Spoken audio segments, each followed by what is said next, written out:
Hello folks, thank you for coming. Enjoying the lunch? Yes. All right, let's see what's on your plate. You don't want to look, doctor. All right, what's your name, young lady? Catherine? Catherine. Let's talk about Catherine's plate. Could be anyone's plate. I'm not picking on Catherine. She's just pretty.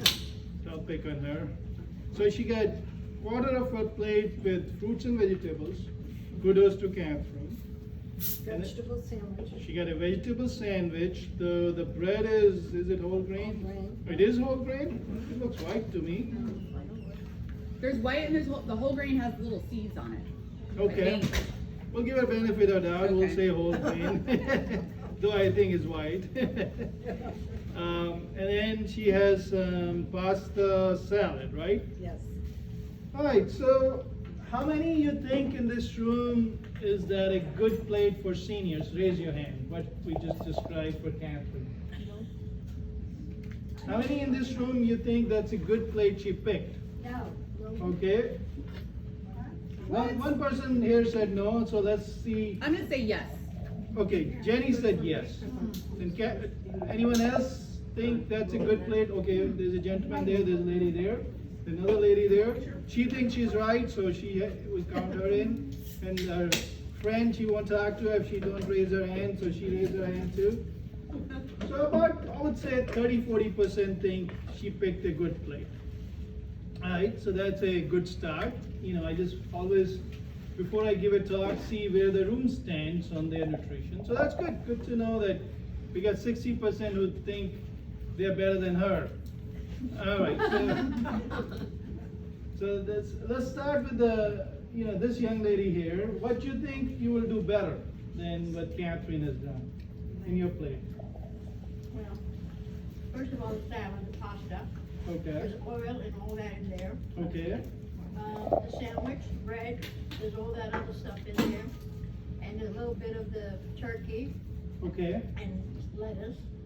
So something more, just maybe a platter of a meat or something, and Okay. veggie or salad, a regular salad, not pasta and all that oil and fat and stuff. Okay, that's a good point. I guess you can blame me. No.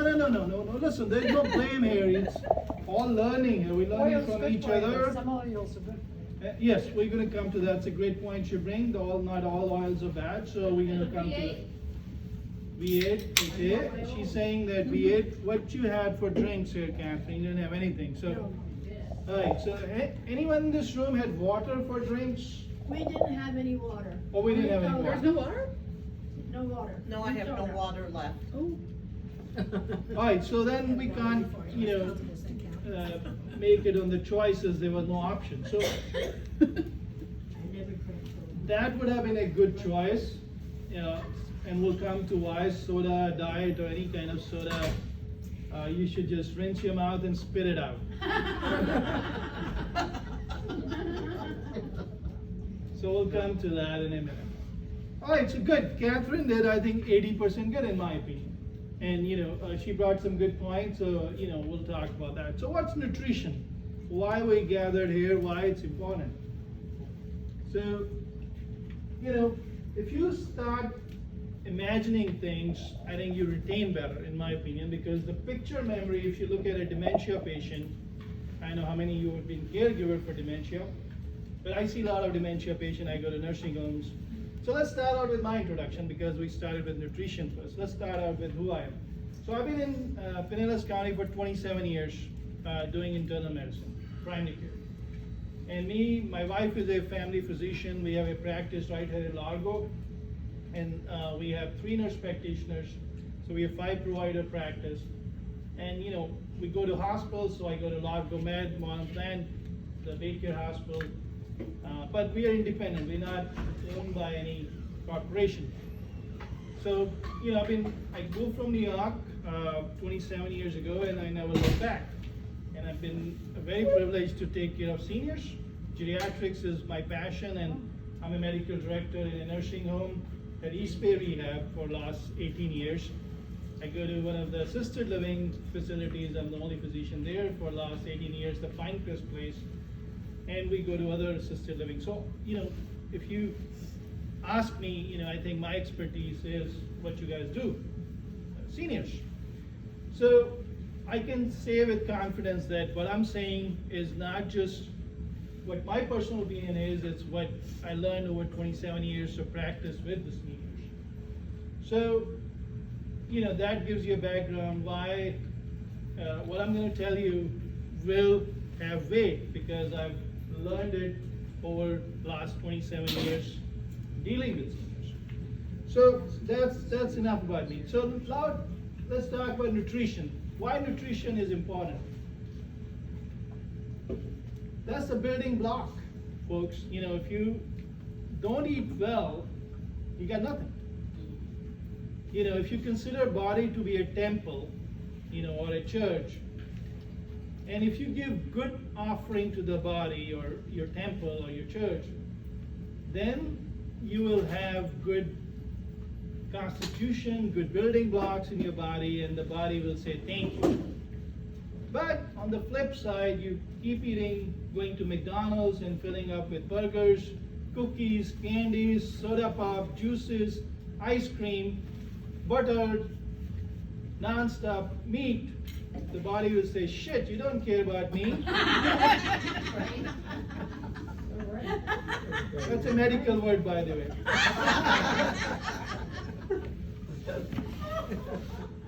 Why should I care about you? So that's when we get visceral fat. Men get it here, women get it in the behind. We get diabetes, we get heart attacks, we get strokes, we get cancers. Believe it or not, cancer is directly related to how much visceral fat or the fat you have around your belly or in your butt in women. It produces the adipose tissue, the fat cells produce hormones, estrogen, and that feeds the cancers of the breast, of the colon, of the pancreas. So more fat you carry, the more the risk of the cancer. And how did you get the fat? Because of the nutrition. So it comes in full circle. If you use nutrition as a good tool, you will have good outcomes. You don't care about your nutrition, you just want to fill up your tummy and just say, that's it.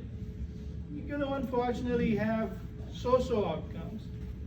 And if you start educating at any age, even where you are in your senior years, you can reduce your visits to the hospitals, to the emergency room, to the doctors by taking care of what you put in your mouth. So what can we do? So everyone has this handout here. All right, good. So let's talk about, we talked about why nutrition is important. Let's talk about what do we eat, what are the different categories. It's very simple, it's just elementary stuff here. And I'm going to elaborate and give you pearls of wisdom I learned over the years. So there are three main ingredients in our food, whichever way you break it down, whatever is on your plate. One is carbs or carbohydrate. Second is fats, and third is proteins. Everyone good with that? Yep. Okay, excellent. Let's move on. You guys are too smart. All right, so people ask me how many calories they should consume. And, I give them a lawyer answer. I says, depends. It depends on your physical activity. It depends on where your weight is. It depends on how much your fat reserves are. So there is no one good answer for how much calories you should consume. But as a rule of thumb, if you're active, 2,000 calories a day is a good starting point. But it can vary depending on if you're jogging, like Jenny, she does marathons, she may need more carb loading or something. So, but she's not senior, so that's again a different category. So with age, there's different requirements for nutrition as well. So let me give you an example. As we age, the muscles, the bones, they're holding us up front, they become weaker. So we need a little bit more protein. Jenny doesn't need as much protein. She does running, so she needs more carb. Good carb will come to good carbs and bad carbs. she does need protein, but not as much as senior. So that a lot of you will think, oh boy, that's interesting, but that's true. A lot of people ask me how much protein I should take. Again, I'll give you a lawyer answer, it depends. How much activity you do, how much where you are with your body mass. But as a rule of thumb, if let's say your body weight is 100 pounds. I don't think anyone here 100 pounds, but let's say 100 pounds, just to make it simple. Maybe Jenny. A little over that. So if you multiply 36.36 by 100, you'll get your daily intake of the protein, which is, let's say, 36 grams of protein a day. Just to make it simpler, but that's the minimum required. So what I tell my patient is, in the senior years, you need much more than that. And what is much more? As a rule of thumb, you won't go wrong if you have 25 grams of protein with each meal. The thing with protein is you cannot store it in your body. So you gotta consume it every day with every meal. So that a lot of people don't realize that the protein is not stored. You have to consume it every day. Fat, of course, you got plenty. Carbs, you can break down fat and protein into carbs, and that's how the currency in the body is glucose, which is the carb. So that, no problem. The body has mechanism to have glucose available from our fat, from our muscles, from our protein. But protein we have to consume every day. So that's a little bit on the side on the protein. Let's go in order. Let's go with what the handout talks about. Let's talk about carbs. Yes, you have a What question. language is that? Say it again. Where were we going now? Carbs, Oh, okay. page 9.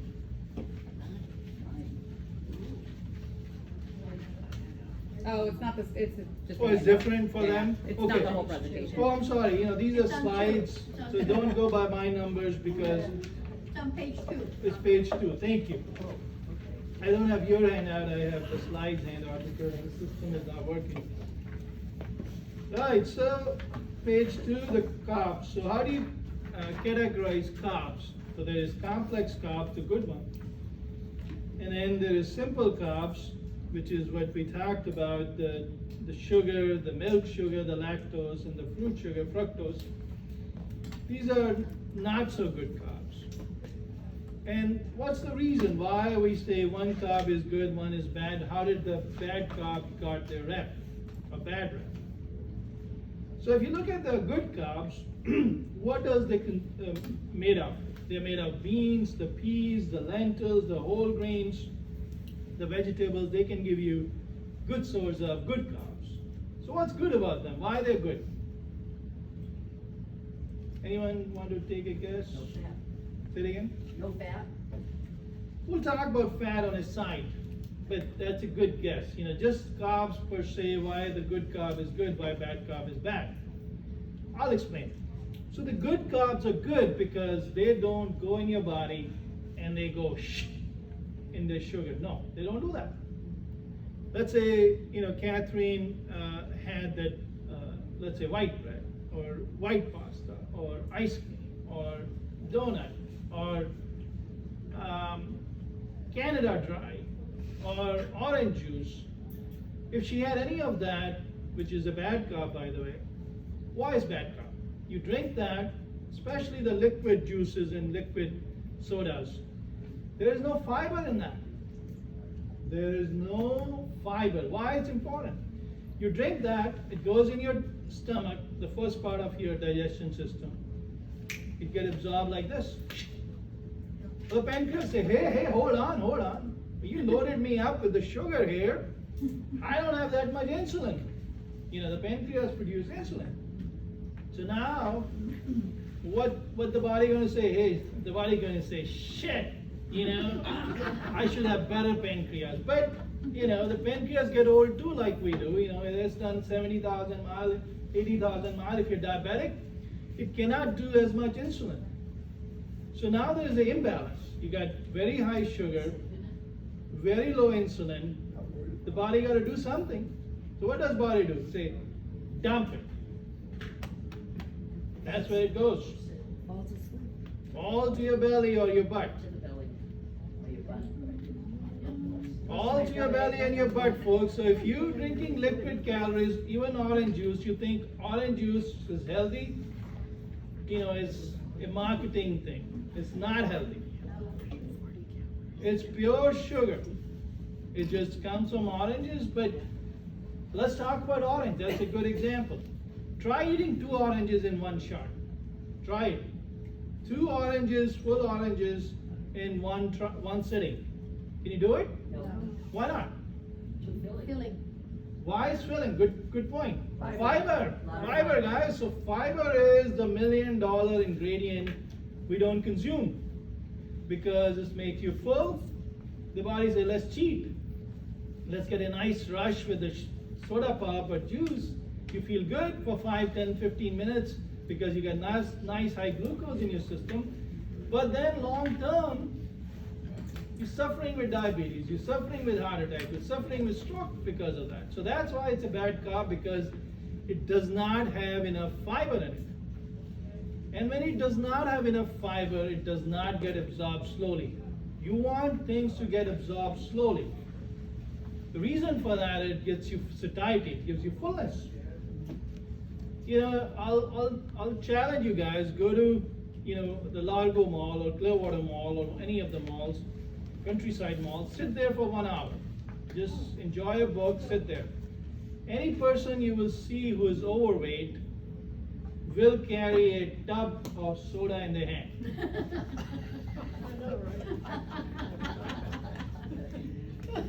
It could be water, doctor. Or diet soda. And I'll come to diet soda in a minute. I drink a lot Don't of get diet. me started on diet soda. It's good for cleaning your batteries. Right? On your toilet. Sitting On the toilet. On the toilet. on the toilet, yes. So the key ingredient is fiber. When you add fiber to your carbs, it makes it a complex carbs. And then those complex carbs like beans, lentils, peas, they come with Mother Nature's what we call God's ingredients, the minerals and the vitamins.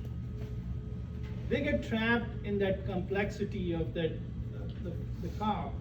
That makes that particular food item phenomenal. So if you have a plate like Catherine had, so that's why I started there, half of that plate should be with fruits and vegetables. Half. Screwed up today. Oh no, you didn't screw up. You showed up for a talk. All those other Lincolnshire, folks didn't show up. So, loss for them. You guys will live to 100 years, and they will die in next 10. So, half of your plate should be fruits and vegetables. And what kind of fruits and vegetables? Not all fruits and vegetables are created equal. So any fruit which is dark green, any vegetable which is dark green, any fruit with dark hues, dark colors, for example, kale. Kale is good. Kale is good because dark green. Spinach, broccoli. All those are phenomenal. By the way, broccoli is an interesting vegetable. You know what it contains? It contains carbs, it contains protein. So broccoli is a full meal. If you add a little bit of olive oil to it, a little bit of pepper, a little bit of garlic, and bake it, that's a full meal right there. Because it has protein, it has calcium, it has fiber, and it's make you full. Have it water and you're done. So we don't think of vegetables giving us carbs, vegetables giving us protein, but broccoli is a great example. It gives us calcium too. So that's why the complex carbs are what we should pick if we have a choice. And we should leave the simple carbs like ice cream, soda pop, juices, diet soda, Jenny, away. Jenny. Like Fresca. Alright, so we talked about carbs. The next item on our agenda we touched briefly is protein. So the protein, every cell in the body, every muscle in the body, every bone cell in the body is made with protein. And as we age, we lose our muscle mass, we lose our bone mass, we get osteoporotic. We start falling because the muscles are atrophied. Protein prevents that. So the protein is a runaway winner if you're looking at between three class of carbs, protein, and fat. The protein is a runaway winner for seniors. You need to eat more of it. But you can't consume a whole lot because it's filling. You know, try having a protein shake, 2 of those, you can't because it's so filling. So you got to consume it with each meal. That's, if you have to take one lesson from us, from my talk today, A, you know, don't do the juices and soda pop, any kind. B, eat more protein with your meals. As we're getting senior, we're losing the muscle mass. So protein will help you. So what does a protein, good protein made of? So the protein can come from 2 sources.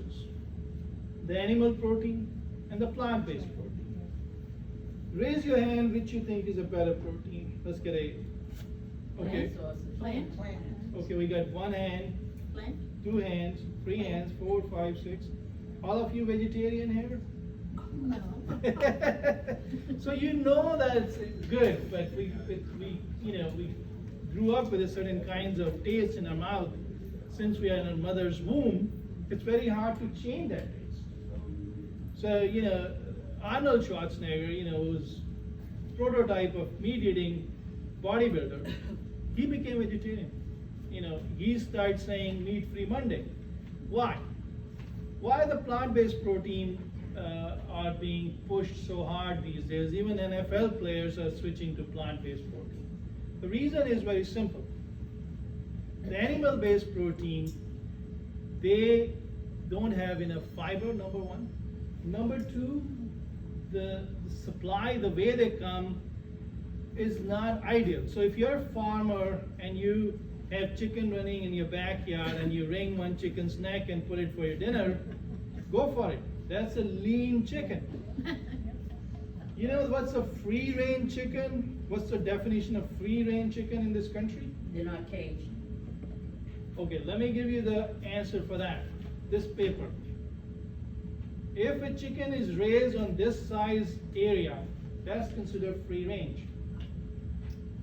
You think that's giving you lean meat? No.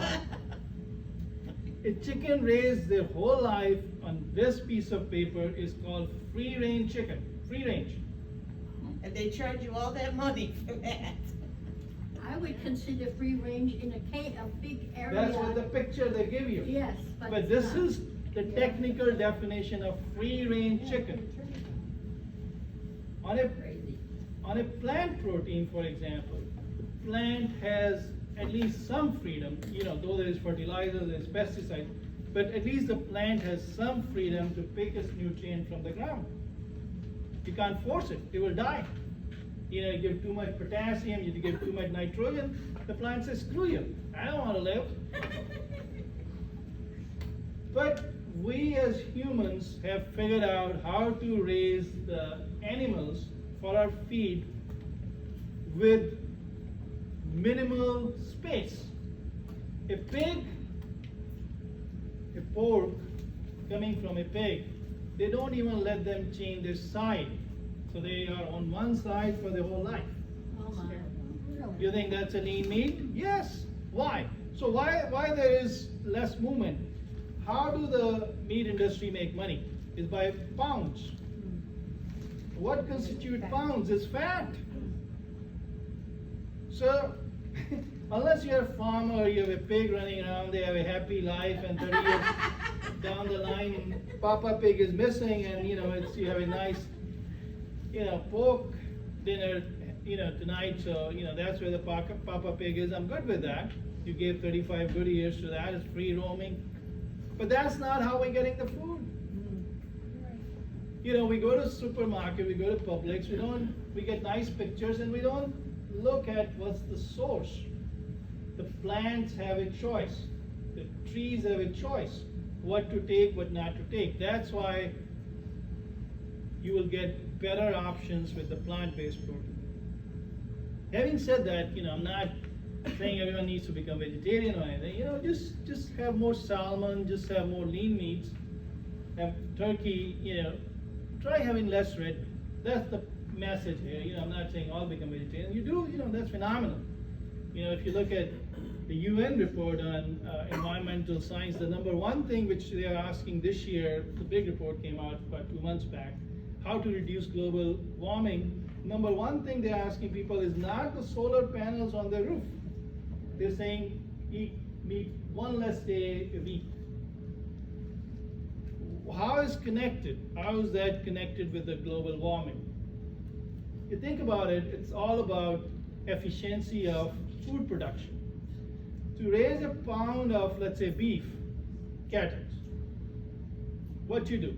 You have to, on the Mother Earth, you have to put seeds for the hay, you have to put water, you got to put fertilizer, and then you produce a pound of hay and you give it to that cattle, right? Now the cattle has to grow to a certain size, so what's the cattle doing? It's producing methane, it's producing, all those gases, and the numbers are mind-blowing. That's why, they are talking about it. And the efficiency of it, the earth, over a period of time, the crust can have limited capacity to produce food. Whether we produce hay from it, or we produce wheat from it. If you consume the bread, then you're consuming it directly from that cycle instead of indirectly eating the beef. So the other thing is the use of pesticide and antibiotics in the animal world. It's used indiscriminately. If you go to Mount Plain Hospital or Largo Med, I know which hospitals you go to, half the rooms are isolation now because of the resistant bugs.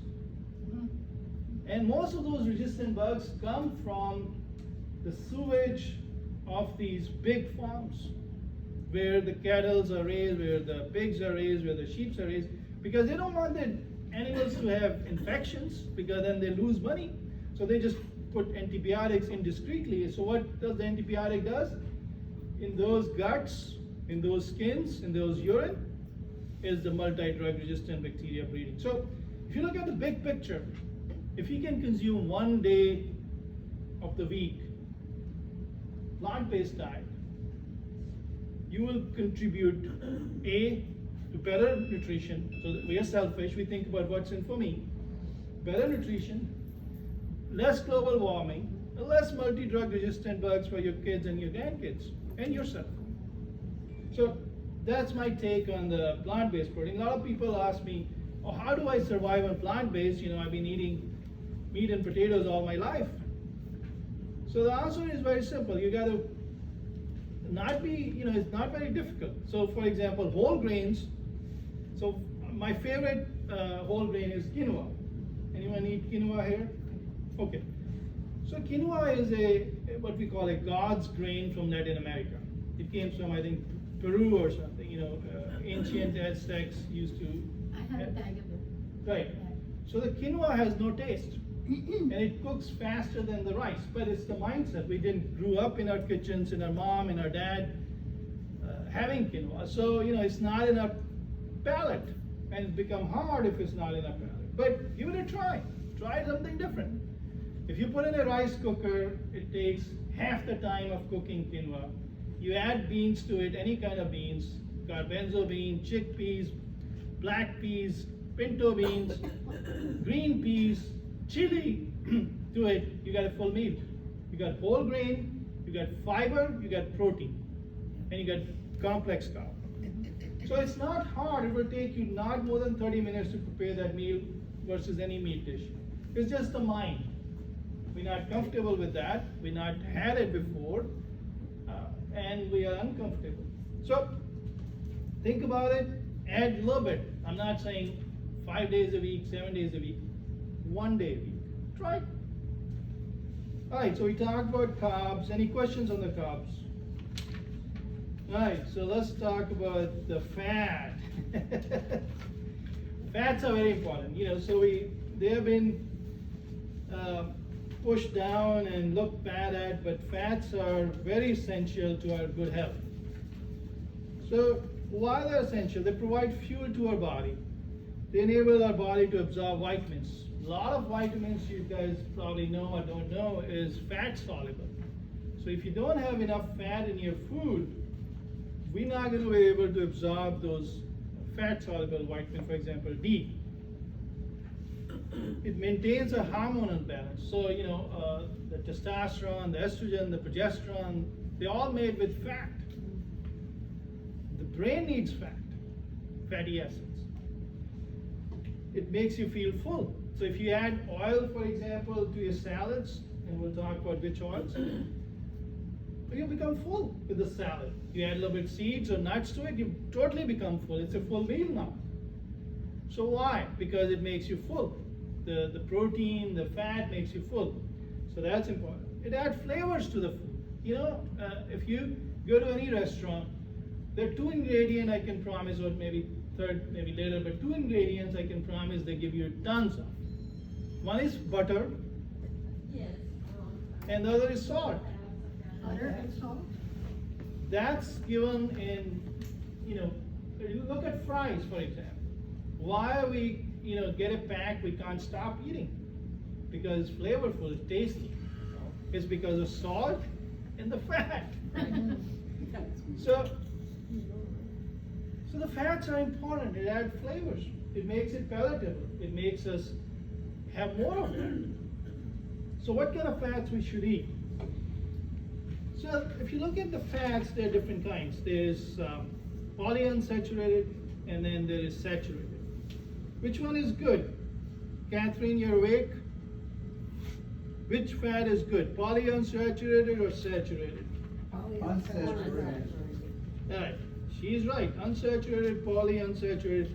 And then there is the bad boy fat. Trans fat. The trans fat, even a minuscule amount causes serious health issues. Every packaged food, everything in a package has trans fat. Right. Every chips, that's what keeps the shelf life. That's what makes them tasty.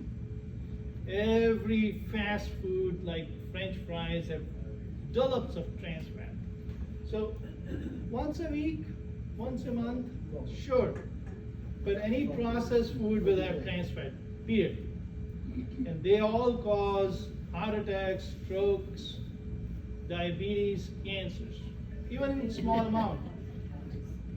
So the saturated fat is butter, margarine. You can have a little bit, but don't overdo it. Unsaturated fat, as Catherine said, or polyunsaturated fat, is what you should go for. What's in that? Safflower oil, olive oil, any vegetable oil. People ask me how good is coconut oil.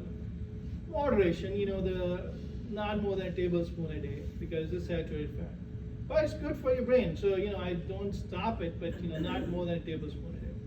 So if you can keep a bottle of olive oil at home, you'll get second good pearl from my top. You can add to anything you have. That's all I use is olive oil. Phenomenal. So that will make you full, it's flavorful, and you can add some other oils to make it flavorful, like walnut. It's more expensive, so add a little smidgen of it, and then that will get you the How flavors. about avocado oil? Avocado oil is good too. So they are more expensive oils, but olive oil is kind of medium, and try going for extra virgin. It just have more polyunsaturated phenols in them. So that's pretty much the good, fat, bad, and ugly of the fats. And we're going to give you a few more pearls, and then I'll open the place for questions. So let me pull up my sheet. So yeah, when I started with Catherine. Sorry to pick you on you, Catherine, but I picked up a plate. So the plate is a very good visual. Half the plate should be with fruits and vegetables. Other quarter, you can add protein. It could be a deck of meat, or beans, or peas, or whole grains. Whole grains could be quinoa, black or brown rice, not white rice. Millet, which is not that common, but if you like millet, that's good. What's that? Millet, M-I-L-L-E-T-T, What is millet. that? It's a grain, it's an ancient grain. You can get it from whole food markets and things like that. Your millets. Millet or barley. Oh, okay, I love barley. So if you can cook barley porridge, millet in your any of the dishes, that should be the quarter. And then dairy should be low fat and a small quantity. Could be low fat cheese, could be kefir, could be yogurt. Fermented foods, you will never go wrong. Fermented foods. Why? If you think about our gut, our skin, the only reason we are alive is because we have good bacteria there. The good bacteria work with us synergistically to help with emotions, nutrition, drive the vitamins out of the foods like B12, vitamin D. They're all dependent on the good bacteria. So when you eat fermented foods like kefir, buttermilk, yogurt, kombucha, kimchi, sauerkraut, any of those, all of those, what it does is it makes your friendly bacteria population healthier, because the fermentation creates those bacteria's good mediums to grow. So fermented food like yogurt, buttermilk, kefir, kombucha, eat more of those. Now, the other pearl I want to give you is more spice of any kind, any spice. Could be parsley, rosemary, cilantro, mint, any of them, all of them, oregano, black pepper, less salt. More spice, less salt. Anytime you have a choice, do not go for salt shaker, go for pepper shaker instead. Or have your mix with you. Make your dry up your own oregano, own rosemary, and grind it and keep it in a Ziploc bag, and then put it in your foods. I know it's work, but you have it with you, those satchels, and that makes the food much more flavorful, much more easily digested, and your good bacteria will like that too. So tip number 1 I gave you is more spices, less salt. Tip number 2, think of calcium and vitamin D. It's important for our bones as we get older to have the calcium and vitamin D. If you can get from the foods like kale or broccoli, great, or milk, low-fat milk, or some orange juices, though I'm not a big fan, it's fortified with calcium, so you can have that, but in moderation. Or sometimes you need the supplements. You can check with your doctor. Some people have kidney stones, or they're not a candidate of kidney disease, so you got to check on that. More fiber. I alluded to that earlier. That's my pearl number 3. More fiber in your diet. Whichever way you can get more fiber, you'll get more fullness, and you'll create good nesting for your microorganisms. So the fiber also, when they break down, helps to nest the microorganism, what we call prebiotics, not probiotics, but prebiotics. They help you nest your microorganism in your gut in a better way. Pearl number 4, think of B12. As we get older, a lot of you folks probably on metformin or drugs which depletes B12, you may need to take some supplementation of B12. And that B12 deficiency in senior folks, as I see in my practice, can cause anemia, can cause neuropathy, the tingling in your feet, can affect you and cause memory loss or dementia. So if you're taking something like metformin, get your level checked once a year. You may not be getting enough B12, you may need some supplementation. The last, not the least, I think the most important pearl is, especially in Florida, especially in summer, more water. We don't think about it. We should carry a bottle of water as we get older because we don't get thirsty. Mother Nature wants to kill us. We're done producing kids. Mother Nature does not care about grandkids. I know you do, but Mother Nature says, your purpose is done, get the hell out of here. So it does not make you thirsty. When you're younger, you probably remember you get thirsty, you play tennis or whatever activity you do, go out, outdoor sports, and you get thirsty. Now you go play tennis or do whatever outdoor sports, you don't get thirsty. So you got to force yourself to drink. Very important to think about that. Keep a bottle of water with you. Not soda pop, Jenny. Alright, so I think I gave you enough pulse. I didn't want to overload you, so I made it simpler and easier. Any questions? What about bread? What about bread? Great question. Bread is very essential. You know, it's easy, it's lasts on your shelf for a long time. You can slap some, cheese on it, slap some veggies on it, slap some hummus. Hummus is another good one because it comes from chickpeas, so instead of butter, add hummus to your bread.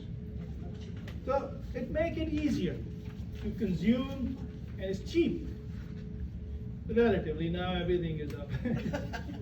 Have you seen the prices of bread? A loaf, half a loaf is $3. That's why I took it back. But considering everything is cheap, you should pick the right kind. The whole grain, the bread with seeds are better. That's what I buy. Yeah, and again, portion control. We go overboard with eating 3, 4, 5, 6 slices a day. That's too much. A couple of slices a day are good. Other thing I forgot, maybe you can add is a nut butter, like almond butter or peanut butter to your diet. That's a good source of protein, if you handy source, and lasts long time in your pantry. So have it in your pantry. Always go to the grocery store with a list. And think of me, if Dr. Mahajan going to be angry with that, put it down. Right? Even if it's buy one, get one free. Any other question? Milk. Milk, excellent. She is so smart, I think she should give the talk. Yes, I'll come back to your question. Let me just answer. You have a question regarding milk? Yeah, I got a question about ice cream. Question what? Ice cream. Ice cream. I'm on a low carb diet. Ice Okay. cream. I eat low carb ice cream, Breyers. Is that okay? So there's only one rule about ice cream: lick and spit. Whether it's sugar free, low carb, is all bullshit.